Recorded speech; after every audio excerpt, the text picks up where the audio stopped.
I wanted to update everybody on what was happening with Brexit after the vote last night. And after the vote last night, I truly believe that Brexit is now at risk.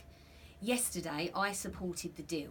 And the reasons for that is not because it's perfect or I didn't realise that there was any problems with it, but what that deal did was enable us to leave the European Union on the 29th of March. And that's what I want, and that's what my constituents want.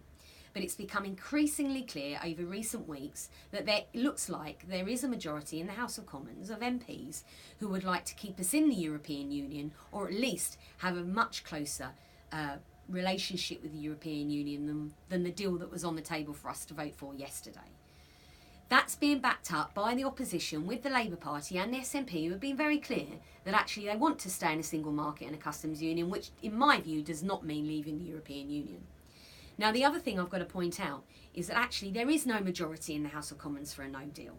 But I believe that taking no deal off the table in any kind of negotiations would be a bad thing to do.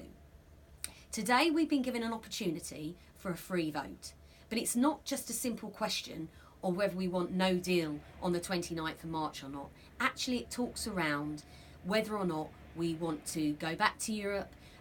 Maybe there are amendments that suggest revoking Article 50. There are amendments that suggest an extension of Article 50.